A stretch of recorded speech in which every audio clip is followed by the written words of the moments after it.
بسم الله الرحمن الرحيم. الحمد لله رب العالمين، وأشهد أن لا إله إلا الله وحده لا شريك له، وأشهد أن محمدا عبده ورسوله صلى الله وسلم عليه وعلى آله وأصحابه أجمعين. أما بعد، قال المصنف شيخ الإسلام محمد بن عبد الوهاب رحمه الله تعالى في كتابه التوحيد، قال: باب قول الله تعالى: أفأمنوا مكر الله فلا يأمن مكر الله إلا القوم الخاسرون. وقول الله تعالى: ومن يقنط من رحمة ربه إلا الضالون. ترجم رحمه الله تعالى بهاتين الآيتين جمعا بين الرجاء والخوف، وأن الواجب على عبد الله المؤمن أن يكون في عبادته لله سبحانه وتعالى بين الرجاء والخوف، فهو خائف لا يأمن مكر الله، وهو راجي لا يقنط من رحمة الله. ولهذا ترجم رحمه الله تعالى بهاتين الآيتين جمعا بين الرجاء والخوف، وأنهما ركنان لا بد منهما في كل تعبد وتقرب لله سبحانه وتعالى. يدعوننا رغبا ورهبا، أولئك الذين يدعون يبتغون إلى ربهم الوسيلة أيهم أقرب ويرجون رحمته ويخافون عذابه. فهكذا حال أهل الإيمان بين الرجاء والخوف. والآية الأولى قول الله عز وجل: أفأمنوا مكر الله فلا يأمن مكر الله إلا القوم الخاسرون. فيها أن الواجب على العبد ألا يأمن مكر الله، بل إن الأمن من مكر الله سبحانه وتعالى من أعظم الذنوب، وينافي التوحيد الواجب. كما أن أيضا القنوط من رحمة الله من أعظم الذنوب. ولذلك ينبغي أن يكون المؤمن في سيره إلى الله وطلبه لرضاه بين الخوف والرجاء، فهو خائف لا يأمن مكر الله، وراجي لا يقنط من رحمة الله، كما دلت على ذلك نصوص الكتاب والسنة. ومن غلب جانب الرجاء وأهمل جانب الخوف أمن من مكر الله، ومن غلب جانب الخوف وأهمل جانب الرجاء قنط من رحمة الله. وكل من الأمن مكر الله والقنوط من رحمته من كبائر الذنوب. والواجب على المسلم أن يجمع بين الرجاء والخوف، فهو راج لا يقنط وخائف لا يأمن. وكما قدمت الرجاء والخوف ركنان للتعبد، كل تعبد لله، ويضاف إليهما المحبة، وقد تقدمت في ترجمة سابقة. ولهذا قال العلماء: العبادة تقوم على أركان قلبية 3: المحبة والرجاء والخوف. فنحن نعبد الله لأننا نحب الله، ولأننا نرجو ثواب الله، ونخاف عقابه سبحانه وتعالى. والآية الثانية وهي قوله سبحانه وتعالى: ومن يقنط من رحمة ربه إلا الضالون. فيه أن القنوط من رحمة الله سبحانه وتعالى من صفات أهل الضلال،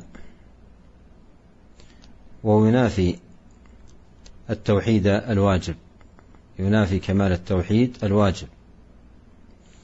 فلا يجوز للمسلم أن يقنط من رحمة الله، كما أنه لا يجوز له كما سبق أن يأمن من مكره، بل يكون راجيا رحمة الله عز وجل وفي الوقت نفسه خائفا من عذابه، يرجون رحمته ويخافون عذابه. Bismillahirrahmanirrahim. Alhamdulillah, segala puji dan syukur kita panjatkan kehadirat Allah Subhanahu wa taala. Salawat dan salam semoga senantiasa tercurahkan kepada seluruh teladan kita, junjungan kita Nabi Muhammad sallallahu alaihi wasallam, dan juga kepada keluarganya, para sahabatnya, serta seluruh para pengikutnya yang meniti jalan beliau hingga akhir zaman kelak. Para pemirsa Roja TV dan juga para pendengar Radio Roja dimanapun Anda berada, serta para pendengar radio-radio sunnah lainnya yang ikut menilai kajian kita. Kita masih dalam pembahasan Kitab Tauhid karya Syekh Muhammad bin Abdul Wahhab rahimahullahu taala, dan kita masuk pada bab yang baru, bab qaulillahi ta'ala afa aminu makrallah fala ya'manu makrallahi illa alqaumul khasirun. Bab tentang firman Allah Subhanahu wa taala, apakah mereka merasa aman dari makar Allah? Maka tidak ada yang merasa aman dari makar Allah kecuali kaum yang merugi. Para pemirsa yang dirahmati oleh Allah Subhanahu wa taala, judul ini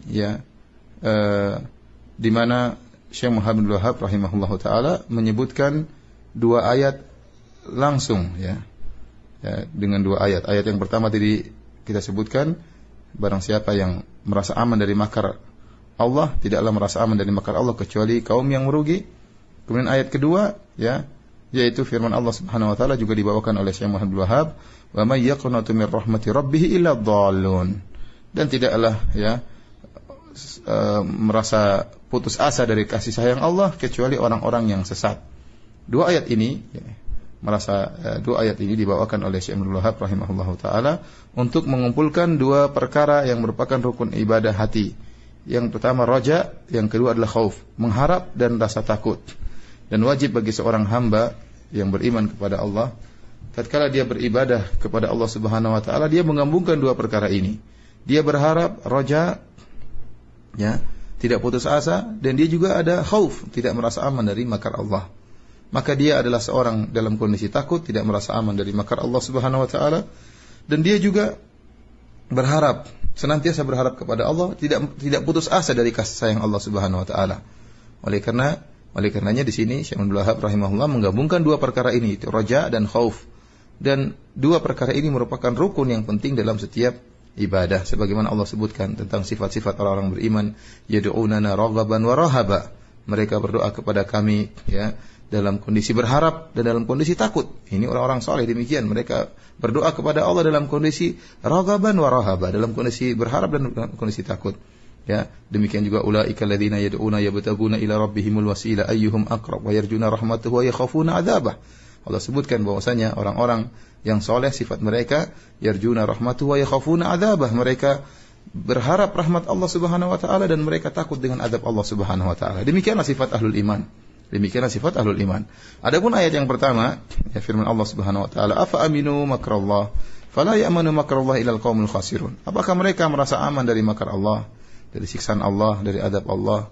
Maka tidak ada yang merasa aman dari siksaan Allah, dari makar Allah kecuali orang-orang yang merugi. Ayat ini menunjukkan yang wajib bagi seorang hamba tidak merasa aman dari makar Allah. Bahkan merasa aman dari makar Allah termasuk dari dosa yang sangat besar. Dan dia menafikan tauhid yang kamil, al-wajib, yang wajib, yang penyempurna tauhid. Ini kalau orang merasa aman dari makar Allah, maka ternafikanlah kewajiban tauhidnya yang penyempurna tauhidnya. Sebagaimana merasa putus asa dari rahmat Allah Subhanahu wa taala juga merupakan dosa besar. Maka hendaknya seorang hamba tatkala dia menempuh perjalanannya menuju Allah Subhanahu wa taala dalam ibadahnya, maka dia menggabungkan dua perkara ini.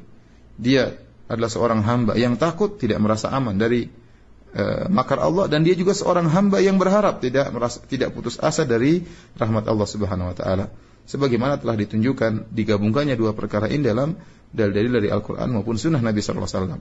Barang siapa yang berlebih-lebihan dalam raja, benar-benar berlebih-lebihan dalam berharap kepada Allah sehingga melalaikan khauf, sifat khauf, maka timbul perasaan merasa aman dari makar Allah. Kenapa dia roja'nya berlebihan, ya, sehingga dia melalaikan sifat khauf yang harusnya juga ada dalam dirinya. Sehingga dia merasa tentram aja, merasa aman, mau apa saja dia merasa aman. Mau maksiat, mau macam-macam dia merasa aman. Kenapa? Dia roja'nya terlalu besar. Sebaliknya barang siapa yang berlebihan dalam khauf, ya, ketakutannya sangat luar biasa sehingga dia melalaikan roja, melalaikan harapan kepada Allah, maka akan timbul sifat qunut min rahmatillah. Maka dia akan putus asa dari rahmat Allah. Kenapa? Kerasa takutnya berlebih-lebihan. Ya, dan ini dua-duanya merupakan dosa besar. Ya, merasa aman dari makar Allah, dosa besar. Putus asa dari rahmat Allah juga sebaliknya juga merupakan dosa besar. Maka seorang mukmin berusaha menggabungkan antara keduanya, antara roja dan khauf, ya. Maka dia adalah seorang yang berharap kepada Allah, tidak putus asa dari rahmat Allah, dan dia juga adalah seorang yang takut kepada Allah, tidak merasa aman dari makar Allah. Dan oleh karenanya para ulama menjelaskan ibadah itu dibangun di atas 3 rukun al-qalbiyah, itu rukun ibadah hati ada 3 yang seharusnya seorang dalam hatinya selalu ada 3 perkara ini dalam menjalankan ibadah. Apa 3 rukun ibadah hati itu? Yaitu adalah mahabbah, cinta kepada Allah, kemudian al-khauf, rasa takut kepada Allah, dan ar-raja, dan berharap kepada Allah Subhanahu wa taala. Karena tatkala kita berdoa beribadah kepada Allah, kenapa? Karena kita mencintai Allah. Kita mencintai Allah berarti ada sifat mahabbah. Kemudian juga kita beribadah kepada Allah karena kita takut dengan azab Allah, maka di situ ada sifat khauf, takut kepada Allah. Dan sekaligus kita juga berharap mendapatkan ganjaran dari Allah, maka situ ada sifat raja. Adapun ayat yang kedua, kata Allah Subhanahu wa taala, "Wa may yaqnatu min rahmati rabbih illa dhallun." Tidaklah berputus asa dari rahmat Allah kecuali orang-orang yang sesat. Ini dalil bahwasanya putus asa dari rahmat Allah merupakan sifat-sifat ahlul dhalal, sifat-sifat orang yang sesat. Ini menafikan kesempurnaan tauhid yang wajib, ya. Maka tidak boleh seorang muslim putus asa dari rahmat Allah Subhanahu wa taala, sebagaimana tidak boleh juga dia merasa aman dari makar Allah, sebagaimana kita telah sebutkan sifat orang-orang beriman, yarjuna rahmatahu wa yakhafuna adzabah. Mereka berharap rahmat Allah dan mereka juga sekaligus takut kepada azab Allah.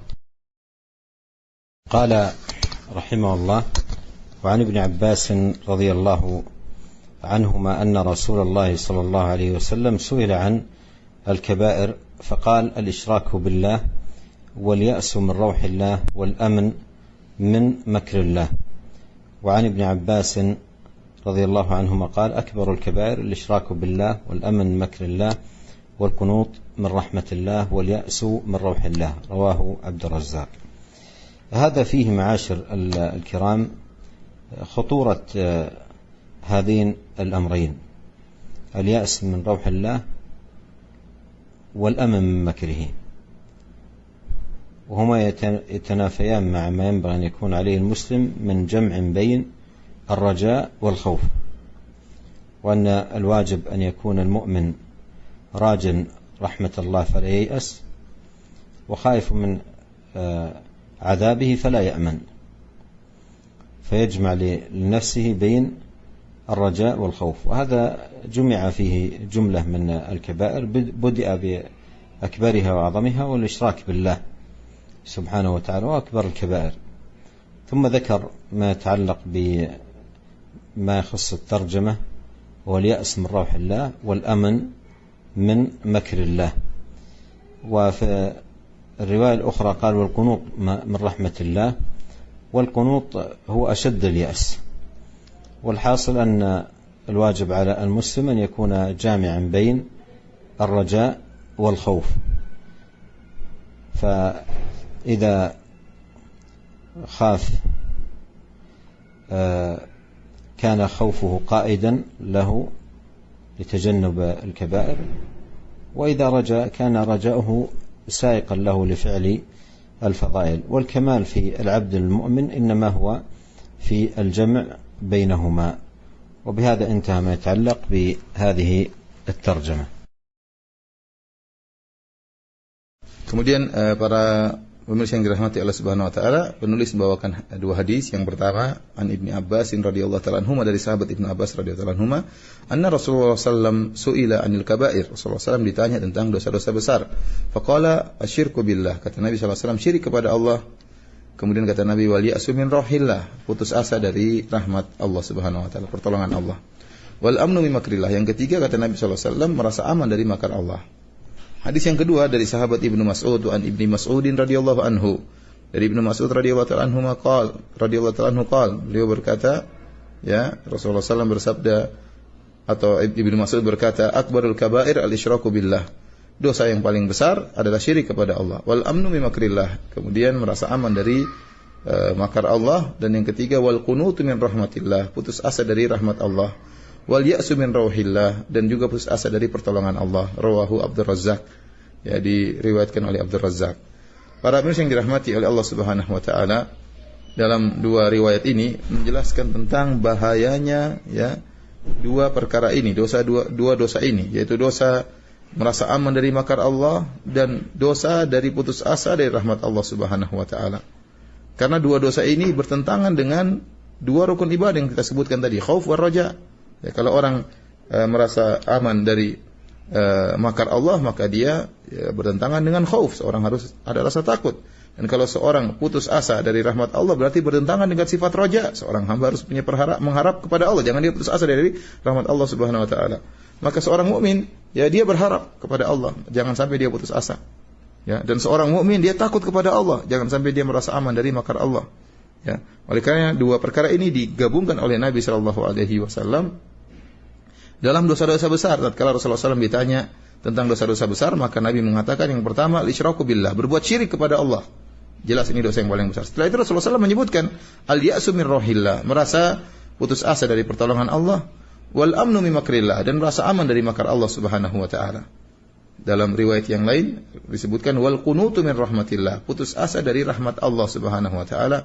Dan al-qunut, ya, al-qunut adalah asyaddul ya'as, yaitu putus asa yang paling parah, yaitu benar-benar merasa putus asa bertingkat-tingkat. Yang paling parah namanya qunut, itu benar-benar putus asa sama sekali dari rahmat Allah Subhanahu wa taala. Maka seorang menggabungkan antara khauf dan raja, takut dan berharap.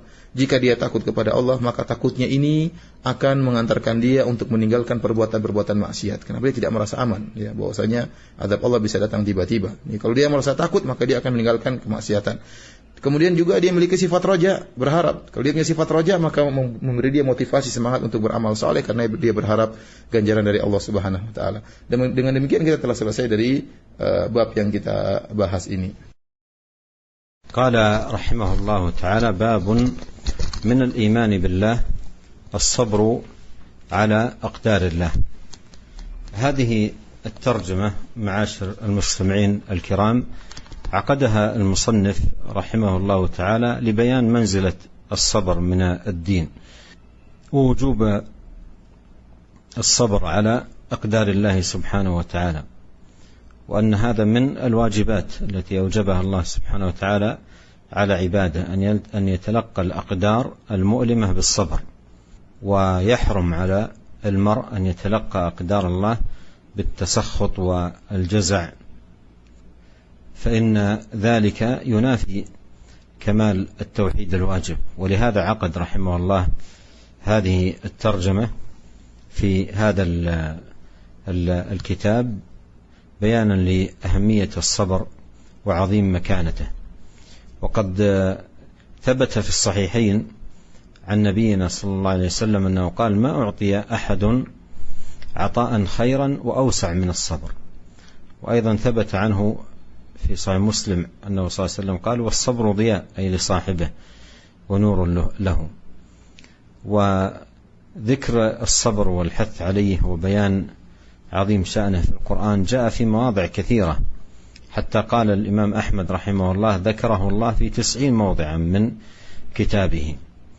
فالحاصل أن الصبر بأنواعه، وهو أنواع 3: صبر على طاعة الله، وصبر عن معصية الله، وصبر على أقدار الله،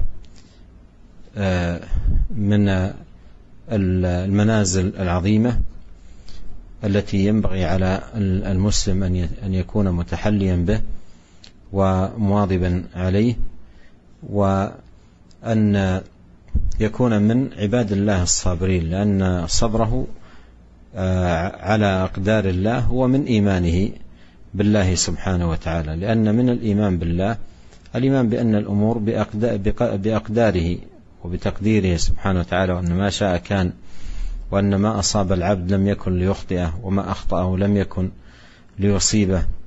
فلهذا ينبغي على العبد أن يتلقى المصائب بالصبر. ولهذا أورد رحمه الله في أول هذه الترجمة قول الله تعالى: ومن يؤمن بالله يهدي قلبه. ومن يؤمن بالله يهدي قلبه. أولها: ما أصاب من مصيبة إلا بإذن الله، أي بإذنه الكوني القدري، فالمصائب لا تقع إلا بتقديره سبحانه وتعالى.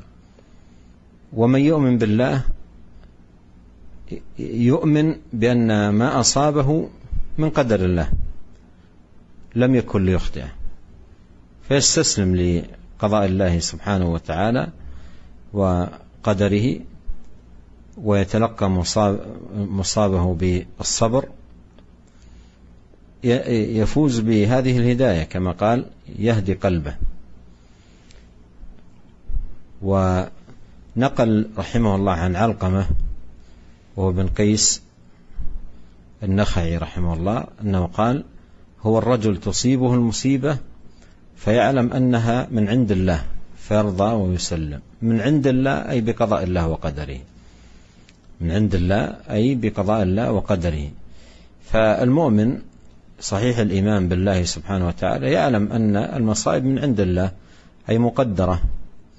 ما أصاب من مصيبة إلا بإذن الله، ما أصاب من مصيبة في الأرض ولا في أنفسكم إلا في كتاب من قبل أن نبرأها.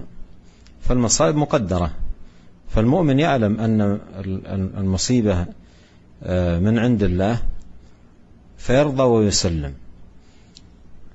ومن كان كذلك فاز بهداية الله سبحانه وتعالى لقلبه إلى كل خير وفضيلة ورفعة في الدنيا والآخرة. Para pemirsa yang dirahmati oleh Allah Subhanahu wa taala, kemudian kita masuk ke dalam bab yang baru, yaitu bab minal imani billah as-sabru ala aqdarillah. Di antara bentuk keimanan kepada Allah ya adalah sabar terhadap takdir-takdir Allah Subhanahu wa taala. Para pemirsa yang dirahmati oleh Allah Subhanahu wa taala, penulis membawakan judul ini untuk menjelaskan tentang kedudukan sabar yang sangat tinggi dalam agama. Ya, bahwasanya seorang mukmin harus sabar terhadap apa yang Allah takdirkan, ya. Dan ini merupakan suatu kewajiban, ya, tatkala seorang ditimpa dengan musibah-musibah, takdir-takdir yang tidak menyenangkan dirinya, maka hendaknya dia menerima takdir tersebut, takdir-takdir yang menyakitkan dirinya, hendaknya dia terima dengan kesabaran. Dan tidak boleh dia menghadapi takdir tersebut, musibah tersebut dengan marah-marah, dengan meronta-ronta, dengan protes. Ini semua tidak diperbolehkan. Oleh karenanya penulis membawakan bab ini, ya, tentang harus bersabar terhadap takdir Allah Subhanahu wa taala, karena sabar itu adalah bagian dari beriman kepada Allah, bagian daripada tauhid. Adapun orang tidak sabar, maka ini menafikan kesempurnaan tauhid yang wajib, ya. Maka dibawakan dalam Kitabut Tauhid karena ini berkaitan dengan iman kepada Allah Subhanahu wa taala. Dalam Sahih Bukhari dan Sahih Muslim, Rasulullah SAW pernah bersabda, "Ma utiya ahadun ata'an khairan wa awsa' minas sabar." Seorang tidak pernah diberikan pemberian anugerah dari Allah yang lebih baik dan lebih luas daripada sabar. Sabar adalah anugerah yang terbaik dari Allah, anugerah yang terluas dari Allah Subhanahu wa taala. Bayangkan, kata Nabi, seorang tidak diberikan pemberian anugerah yang lebih baik dan lebih luas daripada kesabaran. Dan dalam Sahih Muslim Rasulullah SAW bersabda, "As-sabru was-sabru dhiya." Ya, dan sabar adalah lampu, ya, adalah sesuatu yang harus dicahaya. Sabar adalah cahaya. Ya, para pemirsa yang dirahmati oleh Allah Subhanahu wa taala, oleh karenanya sabar, ya, memiliki kedudukan yang tinggi, dan dia datang dalam Al-Quran dalam banyak ayat. Sampai-sampai Imam Ahmad rahimahullah disebutkan sabar dalam Al-Quran sampai di 90 tempat dalam Al-Quran. Dan banyaknya ini menunjukkan pentingnya dan utamanya sabar. Oleh karenanya sabar adalah mulia, ya, sabar dengan 3 modelnya. Ya, kita tahu sabar ada 3 macam. Ya, sabar yang pertama adalah sabar, ya, untuk beribadah kepada Allah, butuh kesabaran. Yang kedua, sabar untuk meninggalkan maksiat kepada Allah Subhanahu wa taala. Dan yang ketiga, sabar dalam menerima takdir-takdir Allah yang tidak mengenakan, yang menyakitkan, memedihkan, memilukan dan macam-macamnya. Dan 3 sabar ini memiliki kedudukan yang tinggi dalam agama. Oleh karena seorang muslim hendaknya menghiasi dirinya dengan kesabaran, dan untuk melatih dirinya senantiasa untuk bersabar kepada Allah Subhanahu wa taala. Dan dia berusaha, dia termasuk dari orang-orang yang sabirin, yang dicintai oleh Allah Subhanahu wa taala. Ya, karena sabar terhadap takdir-takdir Allah, terhadap musibah-musibah merupakan termasuk dari iman kepada Allah Subhanahu wa taala. Karena di antara iman kepada Allah adalah al-iman biqadarillah, beriman terhadap takdir Allah. Ini di antara iman kepada Allah. Kita yakin bahwasanya apa yang Allah takdirkan tidak akan meleset. Dan kalau Allah mengatakan tidak akan terkena, maka tidak bakalan kena. Kalau Allah mengatakan kena, maka tidak mungkin meleset. Oleh karenanya, di awal dari judul ini, dari bab yang kita bahas sekarang ini, maka penulis membawakan sebuah ayat, "Wa man yu'min billahi yahdi qalbah. Wallahu bikulli syai'in alim." Barang siapa yang beriman kepada Allah, maka Allah akan beri petunjuk kepada hatinya, dan sesungguhnya Allah mengetahui atas segala sesuatu. Ayat ini sebelumnya ada ayat yang sebelumnya, ya. Ini sambungan dari ayat yang sebelumnya berbunyi, "Ma asaba min musibatin illa biiznillah, wa may yu'min billahi yahdi qalbah." Tidak ada satu musibah pun yang menimpa kecuali dengan izin Allah. Barang siapa yang beriman kepada Allah, maka Allah akan beri petunjuk kepada hatinya, ya. Ayat ini disebutkan setelah masalah musibah. Kata Allah, tidak ada satu musibah yang menimpa kecuali dengan izin Allah. Barang siapa yang beriman kepada Allah, artinya beriman bahwasanya apa yang menimpanya dari takdir Allah Subhanahu wa taala, lantas dia pasrah, ya. Kemudian dia menyerahkan dirinya, menyerahkan urusannya kepada Allah Subhanahu wa taala, maka balasannya yahdi qalbah. Yahdi qalbah, yaitu Allah akan beri petunjuk kepadanya. Kemudian penulis membawakan perkataan Alqamah bin Qais An-Nakhai, di mana beliau berkata rahimahullah, "Huwa ar-rajulu tusibuhul musibatu faya'lamu annaha min indillah fayarda wa yusallim." Yaitu seorang yang dia terkena musibah, maka dia tahu bahwasanya musibah tersebut datang dari sisi Allah Subhanahu wa taala, yaitu dia meyakini takdir Allah Subhanahu wa taala, bahwasanya segala musibah dari Allah Subhanahu wa taala, maka fayarda, maka dia ridha dengan musibah tersebut dan dia menyerahkan urusannya kepada Allah Subhanahu wa taala. Maka seorang mukmin harus sadar bahwasanya segala musibah semuanya telah ditakdirkan oleh Allah Subhanahu wa taala. Ma asaba min musibatin fil ardi wala fi anfusikum illa fi kitab. Tidak ada satu musibah pun yang menimpa, yang ada di atas muka bumi atau yang menimpa diri kalian, kecuali sudah ditakdirkan oleh Allah Subhanahu wa taala. Maka tatkala dia mengetahui seluruhnya dari takdir Allah Subhanahu wa taala, yarda wa yusallim, maka dia ridha dan dia menyerahkan urusannya kepada Allah, maka dia akan mendapatkan, ya, ganjaran dari Allah, yaitu apa? Yahdi qalbah. Allah akan berikan hidayah kepada hatinya sehingga dia akan terarah kepada segala kebaikan. Qala rahimahullah ta'ala, وفي صحيح مسلم عن أبي هريرة رضي الله عنه أن رسول الله صلى الله عليه وسلم قال: اثنتان في الناس هما بهم كفر، الطعن في النسب والنياحة على الميت. هذا الحديث أورده رحمه الله لأن في ذكر النياحة على الميت، والنياحة على الميت وهي رفع الصوت بالبكاء والندب وتعديد فضائل الميت ومحاسنه والتوجع ونحو ذلك، وهذا كله من التسخط على أقدار الله المنافي للصبر الذي أوجبه الله سبحانه وتعالى على عبده في المصيبة، وهو من أعمال الجاهلية. ولهذا قال: اثنتان في الناس هما بهم كفر. اثنتان في الناس أي باقيتان في الأمة، وهما من أعمال الجاهلية، هما من أعمال الجاهلية. اثنتان في الناس هما بهم كفر، الطعن في النسب والنياحة على الميت. والمراد بالكفر أي أنه من خصال الكفر، لا أنه الكفر الأكبر. والطعن في النسب أي عيبه، والاستهزاء بالأنساب والتنقص منها، والاحتقار للناس.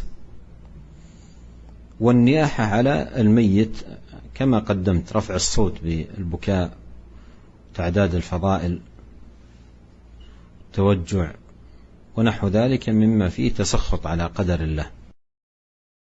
Kemudian penulis membawakan hadis dari Nabi sallallahu alaihi wasallam, ya, fi sahih Muslim, dari sahih Muslim, an Abi Hurairah radhiyallahu anhu, dari Abu Hurairah radhiyallahu anhu, anna Rasulullah sallallahu alaihi wasallam qala, Rasulullah sallallahu bersabda, ithnatani fin nasi huma bihim kufrun. Dua perkara yang masih ada di manusia, di masyarakat, yang dengan dua perkara tersebut merupakan kekufuran. At-ta'nu fin nasab, yaitu mencela nasab, wan niyaha 'alal mayyit, yaitu berniyahah terhadap mayat. Para muslim yang dirahmati oleh Subhanahu wa taala, hadis ini dibawakan oleh penulis untuk menjelaskan karena ada penyebutan tentang niyahah. Niyahah terhadap mayat yaitu meronta-ronta, meraung-raung. Tadi Syekh menjelaskan namanya niyahah itu raf'us saut bil buka, menangis sampai dengan suara yang tinggi, dengan suara yang keras. Ini termasuk niyahah. Yang kedua an-nadab, tidak ti'dad mahasinil mayyit. Nadab yaitu menyebut-nyebut kebaikan-kebaikan mayat. Mayat ini dulu begini disebutin. Kemudian tawajjuh, kemudian merasa sakit-sakitan atau merasa sedih dengan menunjukkan tidak sabar terhadap meninggalnya mayat ini. Dan ini semua bertentangan dengan iman terhadap takdir. Ini semuanya menunjukkan protes, menangis dengan keras-keras ini menunjukkan seakan-akan tidak terima. Kemudian menyebutkan kebaikan-kebaikan mayat seakan tidak terima mayat ini baik kok meninggal dan macam-macam. Ini semua menunjukkan kemarahan dan protes terhadap takdir Allah Subhanahu wa taala. Dan ini menafikan beriman kepada takdir Allah Subhanahu wa taala. Dan ini merupakan amalan jahiliyah. Orang-orang jahiliyah dulu seperti itu. Oleh karenanya Rasulullah SAW menyebutkan ithnani fin nas, dua perkara yang masih terus ada di manusia. Padahal dari warisan jahiliyah yang itu tetap ada dari zaman jahiliyah sampai kepada masyarakat.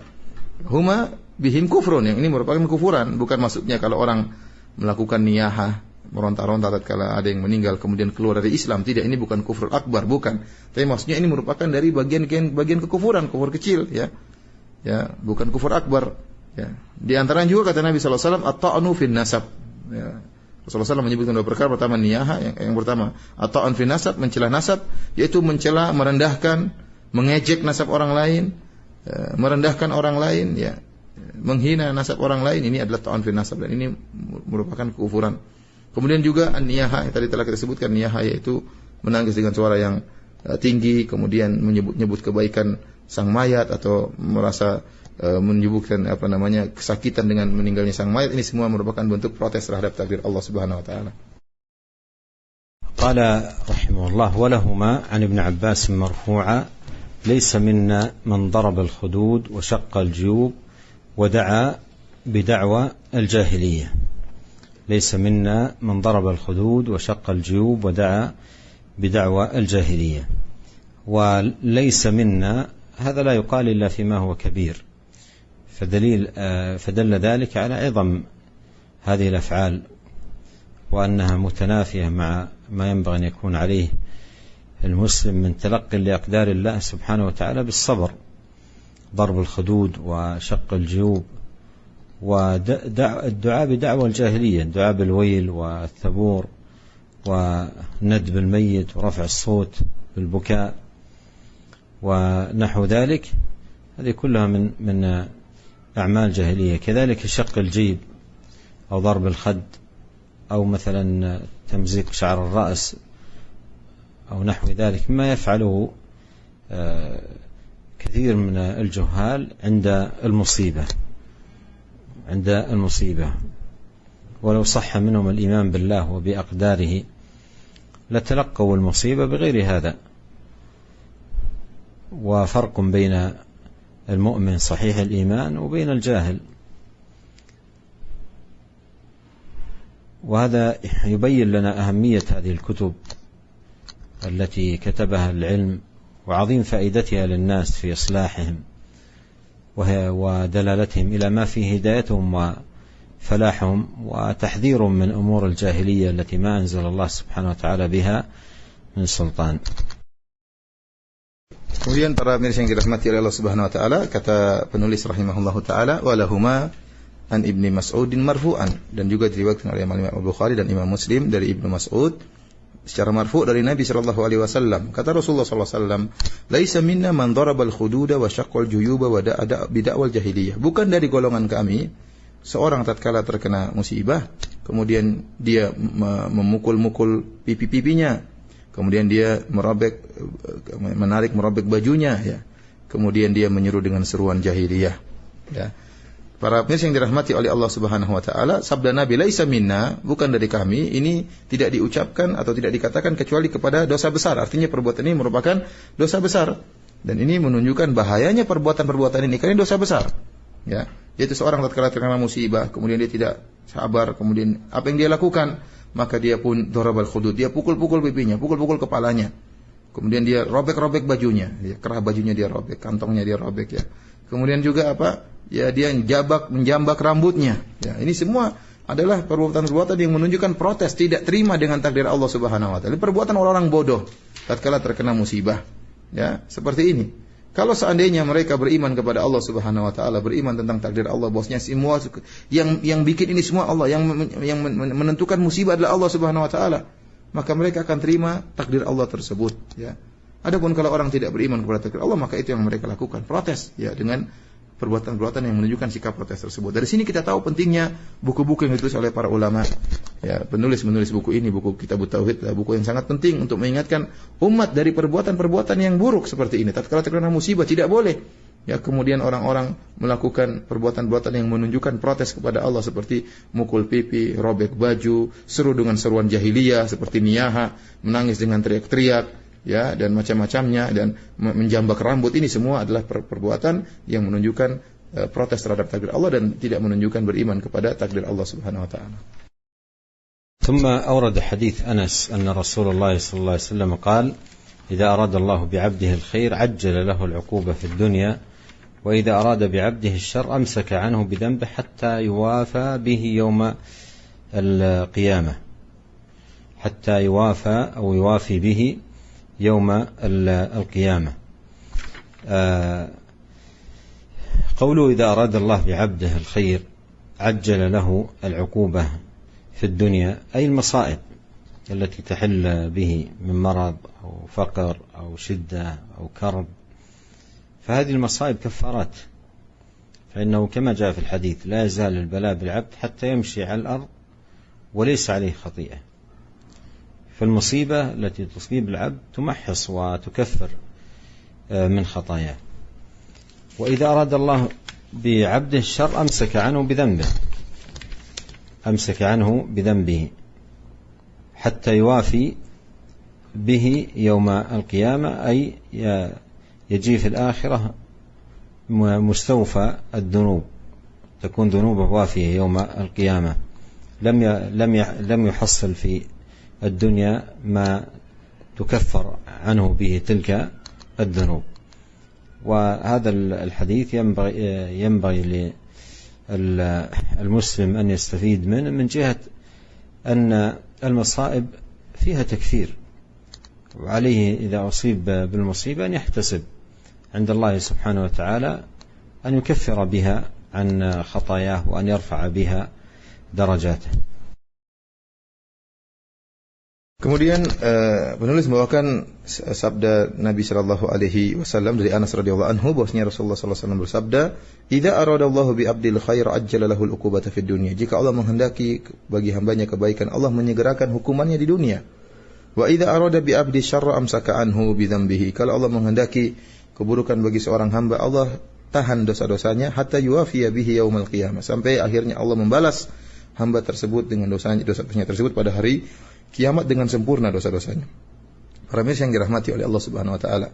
Di sini Rasulullah SAW mengatakan jika Allah menghendaki kebaikan bagi seorang hamba, Allah segerakan hukuman baginya, yaitu Allah segerakan musibah yang dia tidak sukai, yang mengenai dia seperti sakit, seperti kemiskinan, fakar, kemudian juga kesulitan, ya ini semua musibah yang menimpanya, ini semuanya mengurangi dosa-dosanya.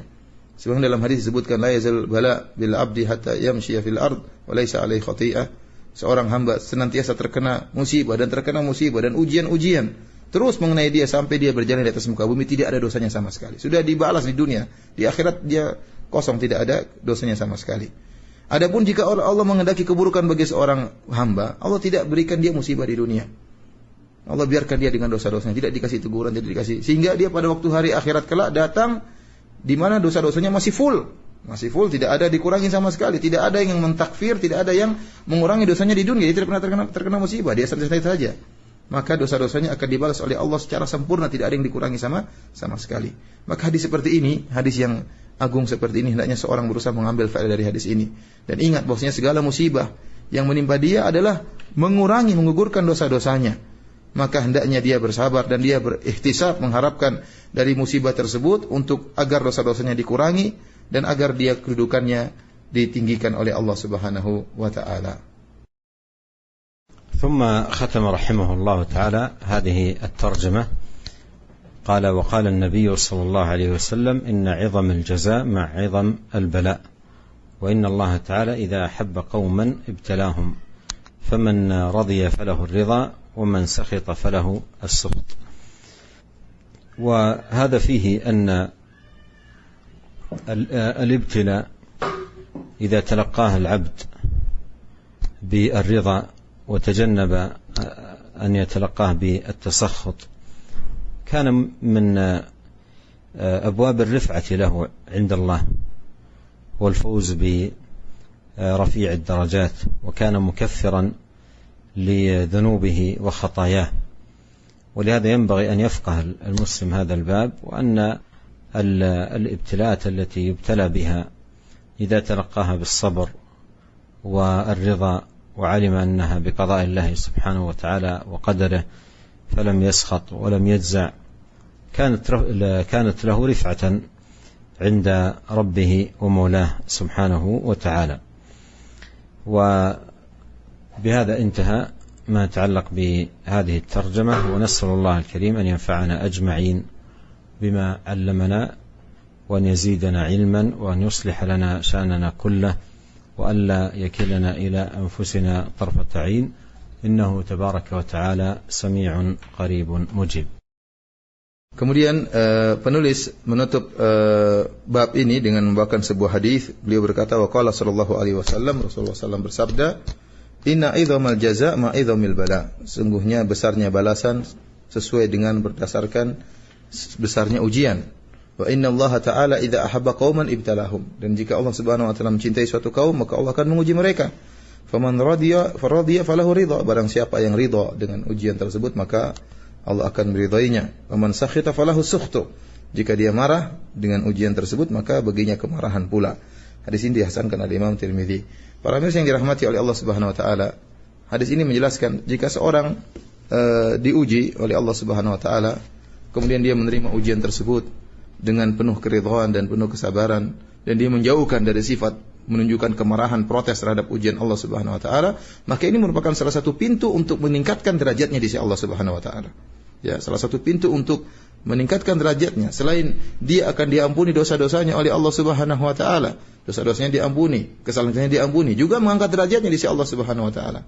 Dengan syarat jika dia menerima ujian tersebut, cobaan tersebut dengan kesabaran dan keridhaan, tidak marah-marah, tidak protes, tidak ngamuk, ya, maka ini akan mengangkat derajatnya di sisi Allah Subhanahu wa taala. Demikianlah para pemirsa yang dirahmati oleh Allah Subhanahu wa taala, kajian kita pada kesempatan kali ini, ya. Semoga Allah Subhanahu wa taala senantiasa memberikan taufiknya dan bimbingannya kepada kita sehingga kita bisa lurus dalam berkata, lurus dalam beramal, dan semoga Allah Subhanahu wa taala mengampuni dosa-dosa kita. Dan selanjutnya saya kembalikan kepada akhi Ihsan.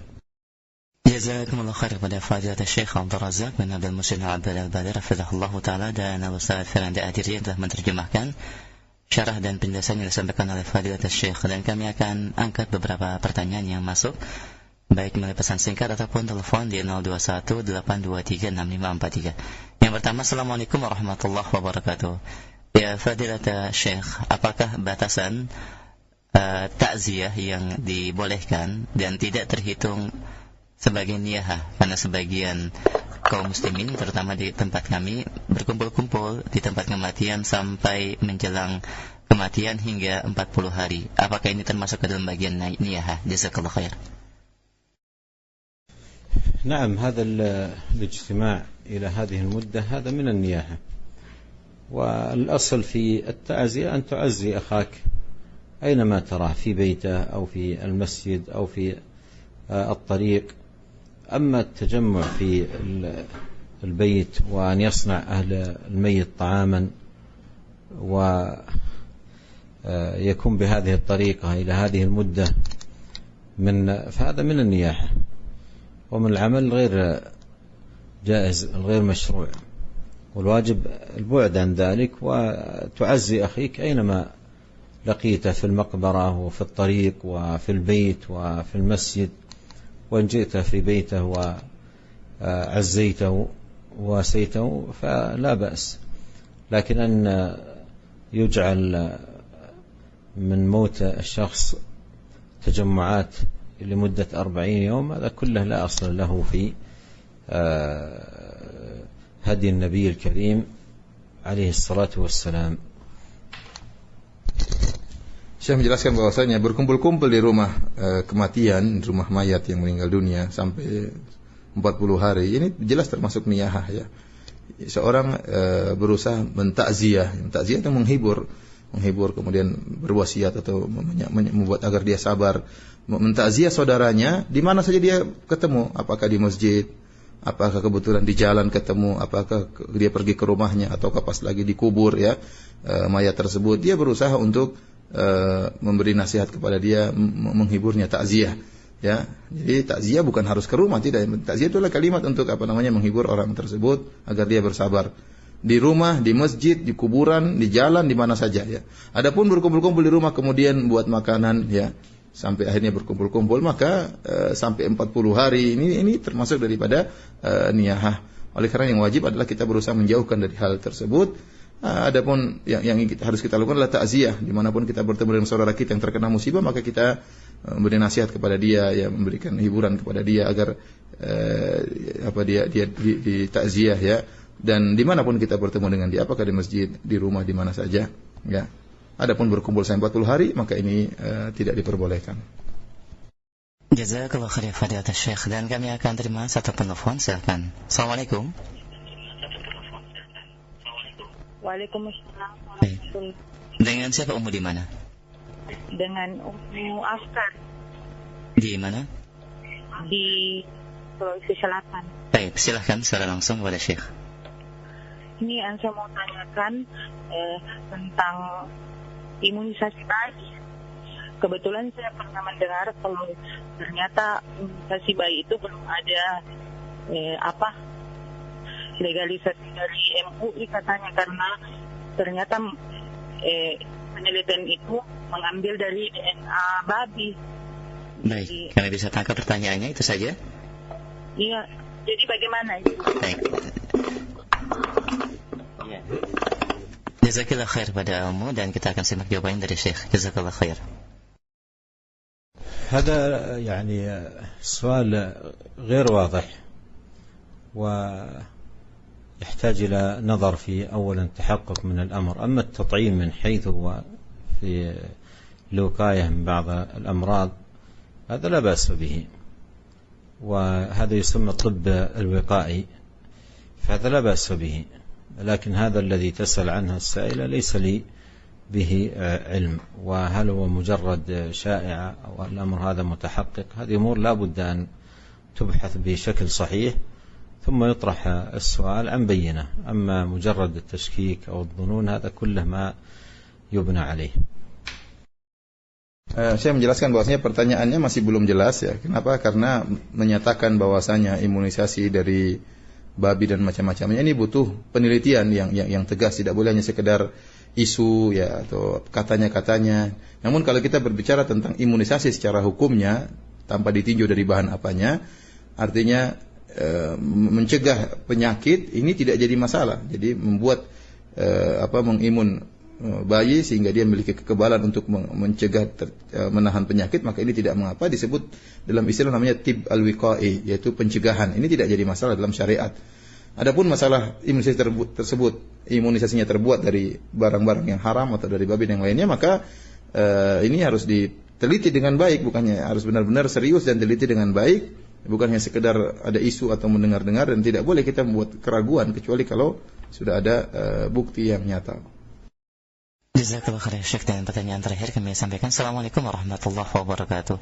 Seseorang yang melakukan kesyirikan lalu kemudian dia bertaubat, apakah amalan-amalan yang dilakukan dari amal kebaikan sebelum dia berbuat syirik akan kembali menjadi timbangan kebaikannya atau Allah tiadakan? Mohon penjelasan. Jazakallah khair. جاء في الحديث عن النبي صلى الله عليه وسلم قال أسلفت على ما أسلفت من خير. فمن أسلم وصدق في إسلامه فإن خيراته التي قدمها في جاهليته أو في ضلاله إن أسلم وصدق إسلامه فإنها تكون له أجرا عند الله سبحانه وتعالى، لأنه بالإسلام ينال عليها أجر الله سبحانه وتعالى. أسلمت على ما أسلفت من الخير. ونسأل الله الكريم أن ينفعنا أجمعين بما علمنا وأن يوفقنا أجمعين لكل خير وإلى لقاء آخر والسلام عليكم ورحمة الله وبركاته. Dalam hadis pertanyaan ini berkaitan dengan suatu hadis Rasulullah SAW pernah berkata kepada seorang sahabat, aslamta ala ma aslafta minal khair. Kau masuk Islam bersama dengan kebaikanmu, kau bawa juga dalam Islammu. Oleh karenanya seorang yang pernah terjerumus dalam kesyirikan kemudian dia kembali kepada Islamnya, maka kebaikan-kebaikan yang pernah dia lakukan di zaman kesyirikannya atau di waktu dia dalam kondisi sesat, ya akan kembali lagi kepada dia. Kenapa? Karena Islam, dengan Islam dia akan meraih ganjaran dari Allah Subhanahu wa taala. Demikianlah para hadirin yang dirahmati Allah Subhanahu wa taala kajian kita, semoga bermanfaat dan semoga Allah mempertemukan kita lagi dalam ketakwaan di kesempatan-kesempatan yang lainnya. Wabillahi taufik. Assalamualaikum warahmatullahi wabarakatuh.